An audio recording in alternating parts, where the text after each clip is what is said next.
আসসালামু আলাইকুম।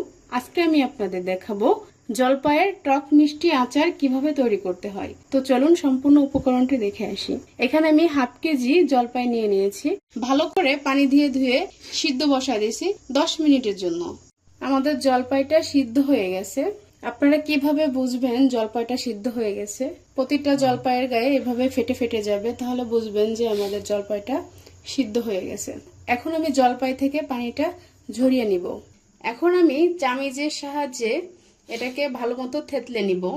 আপনারা চাইলে হাত দিয়েও করতে পারেন। এখন আমি একটা কড়াইয়ের ভিতরে কিছু শুকনো মরিচ, কিছু ধনিয়া আর এখানে পাঁচফোড়নগুলো দিয়ে দেব।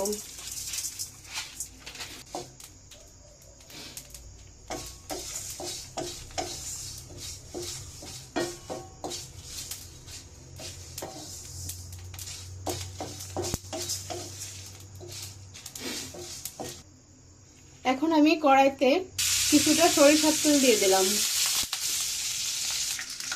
কিছু আস্তা পাঁচফোড়ন দিয়ে দেবো, অনেকটা শুকনো মরিচ দিয়ে দেবো।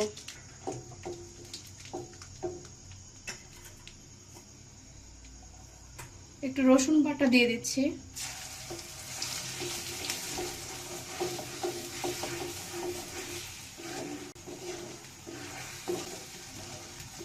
আপনারা চাইলে এখানে তেজপাতাটা ব্যবহার করতে পারেন। জলপাইগুলোকে দিয়ে দেব।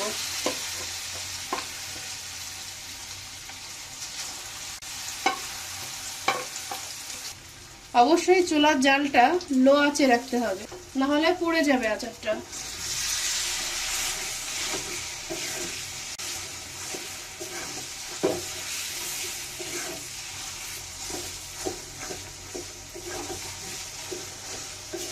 আমি এখানে 1 কাপের মতো চিনি দিয়ে দেব।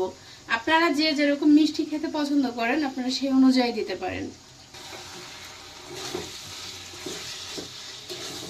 চিনিটা দেওয়ার পরে আচার থেকে একটু পানি গলবে। এখানে ভয়ের কোনো কারণ নাই। কিছু সময় পরে পানিটা টেনে যেয়ে আচারের সুন্দর একটি কালার আসবে। আমি এখানে স্বাদ মতো লবণ নিয়ে নিচ্ছি।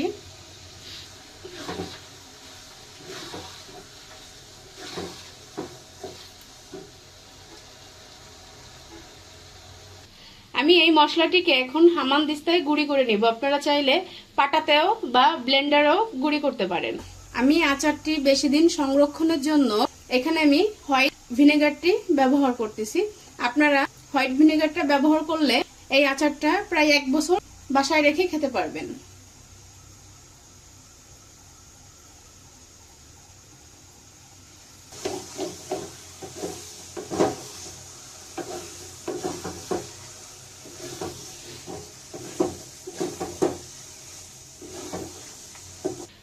আমি মশলাটিকে আধ ভাঙা করে নিয়েছি। আমি ভেজে রাখা মশলাগুলো আচারের ভিতরে দিয়ে দিচ্ছি।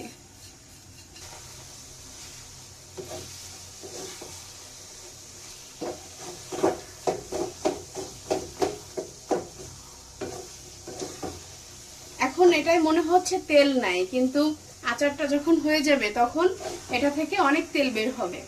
এটা যেহেতু টক মিষ্টি আচার, তার জন্য আমি একটু কম তেল ইউজ করছি। আপনারা চাইলে এর থেকেও বেশি তেল দিতে পারেন। তো ফাইনালি আমাদের আচারটা প্রায় হয়ে গেছে। দেখেন কালারটা কত সুন্দর আসছে। আস্তে আস্তে কালারটা চেঞ্জ হয়ে যায়। আপনারা বুঝবেন কিভাবে যে আচারটা হয়ে গেছে? দেখবেন যে খুন্তির গায়ে আর আচারটা লেগে আসতেছে না, তখন বুঝবেন যে আচারটা আপনার প্রায় হয়ে গেছে। দেখেন কালারটাও চেঞ্জ হয়ে অনেক সুন্দর একটি কালার চলে আসছে।